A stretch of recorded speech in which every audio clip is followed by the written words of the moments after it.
Mesdames et messieurs, bonsoir, bienvenue dans ce flash de l'actualité et commençant par les titres les plus importants. Le Parti du Travail soutient l'initiative de l'UGTT. À Molnagui, 2 terroristes tués et 2 autres capturés. Mandat de dépôt contre Walid Zarouk, secrétaire général du syndicat des prisons. À l'international, en Égypte, Amr Moussa va présider la commission chargée d'amender la Constitution. En Syrie, des rebelles dans des djihadistes liés à Al-Qaïda prennent le contrôle de la localité chrétienne Al-Ma'loula, localité située à 55 km de Damas. À Washington, les tractions continuent entre pro et opposants à une action militaire en Syrie.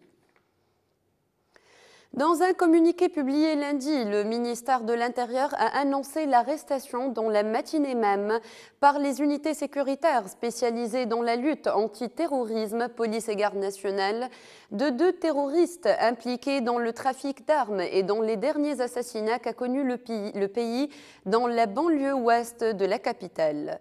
Les 2 terroristes arrêtés sont Mohamed Aouedi, surnommé Tuile, connu pour être un dangereux terroriste, et leader de l'appareil militaire et second responsable de l'organisation Ansar al-Sharia. Le deuxième se prénomme Mohamed Khiari, surnommé Aous, impliqué dans les mêmes affaires et appartenant à l'appareil militaire de la même organisation. Le prénommé Adel Saidi, connu pour être dangereux, ainsi qu'un autre individu dont le corps est en cours d'identification ont été tués. L'enquête suit son cours. Un mandat de dépôt a été émis dans la matinée du lundi 9 septembre 2013 contre le secrétaire général du syndicat des prisons Walid Zarouk. Pour rappel, ce dernier a été arrêté pour avoir avancé une liste de noms de certains responsables sécuritaires qui seraient impliqués dans un appareil sécuritaire parallèle.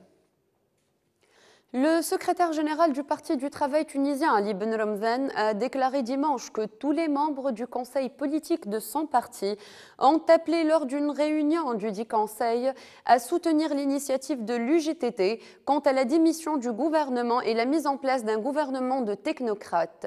Il a également souligné la nécessité d'achever les consultations en vue de construire un front social-démocrate en mesure de modifier les différentes positions des partis.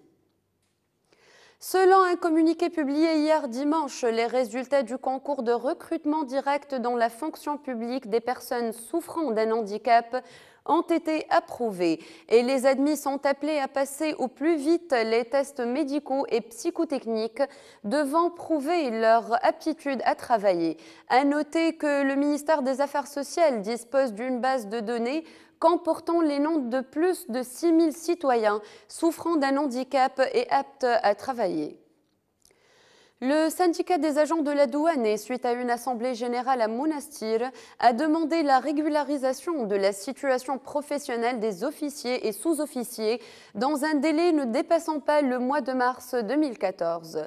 Le syndicat a également appelé le directeur général de la douane à prendre des mesures spécifiques pour les mutations. Lotfi Ramzan, membre du bureau exécutif, a affirmé que le syndicat a demandé le rajeunissement au niveau des postes de responsabilité et la fourniture des équipements nécessaires pour la réussite des missions des douaniers. Après la publication d'un statut de maître Taïeb Bessedaq, avocat de la blogueuse Olfarihi, qui a affirmé qu'un ancien militaire membre de cabinet ministériel et appartenant au mouvement Nahda a payé des factures personnelles avec des fonds publics au moyen d'un chèque signé par l'ex-ministre des Affaires étrangères, Rafiq Abdeslam, Maître Fathi Layouni a démenti ce lundi cette information. Dans une déclaration au journal Al-Moussaour, Maître Fathi Layouni a indiqué qu'il s'agit d'une information erronée, précisant que la somme en question est encore disponible dans les caisses du ministère. Selon Layouni, la rumeur qui circule vise à porter préjudice au mouvement Nahda et à faire polémique.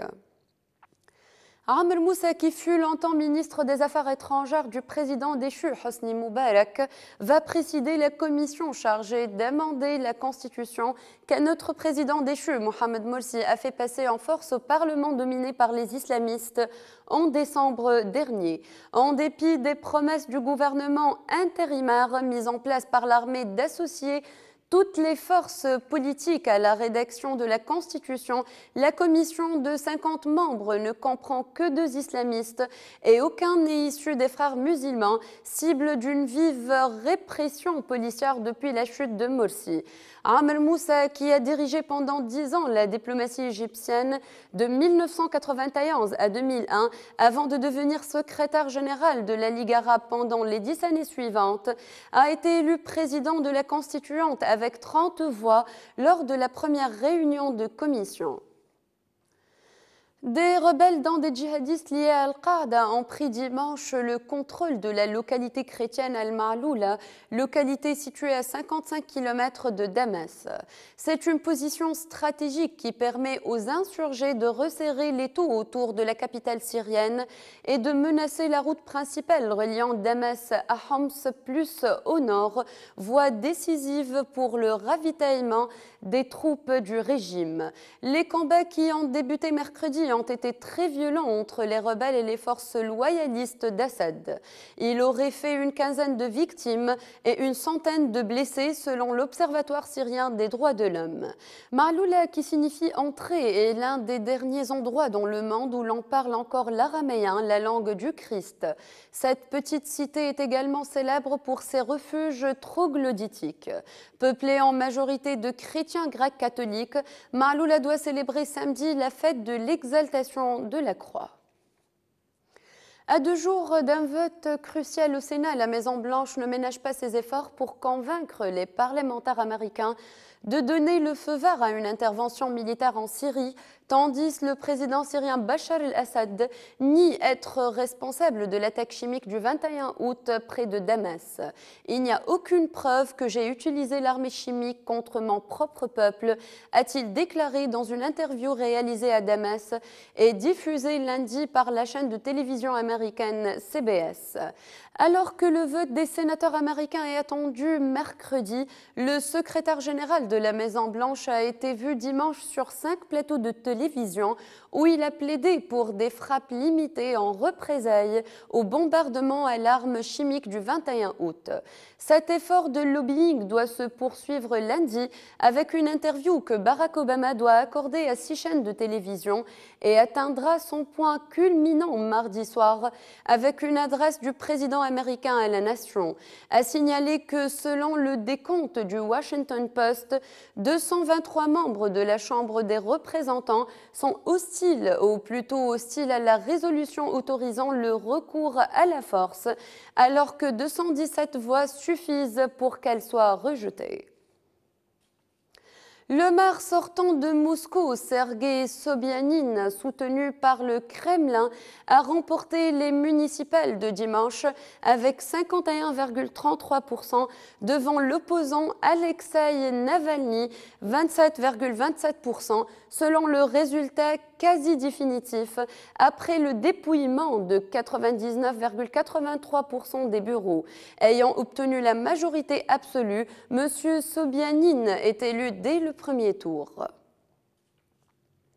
D'après les organisateurs, entre 2013 et 2020, les effets économiques directs des Jeux olympiques qui auront lieu à Tokyo en 2020 pourraient atteindre près de 3 000 milliards de yens, qui vaut 231 milliards d'euros pour le Japon, dont plus de la moitié pour la seule capitale. Dans le détail, la restauration, l'hébergement et les autres services devraient bénéficier en 7 ans d'un surcroît d'activité de 651 milliards de yens, 5 milliards d'euros, 475 milliards pour le secteur de la construction, 278 pour le commerce de détail. Le produit intérieur brut du Japon serait le cas échéant élevé de 3% sur la période 2013-2020, précise Eiji Kinushi, analyste de Daiwa Security. Mais selon lui, les responsables de la capitale auraient volontairement restreint leurs calculs aux effets directs, car ce qui est un gain pour le marché correspond en partie à des dépenses publiques à réaliser. De fait, si l'on prend aussi en considération les effets indirects, accélération de travaux, l'augmentation de la population sportive et divers autres éléments, M. Kinouchi juge que le secteur privé pourrait bénéficier au total d'un marché supplémentaire de 150 000 milliards de yens, 1,150 milliards d'euros en 7 ans. C'est la fin de ce flash. Merci pour votre attention et bonne fin de soirée.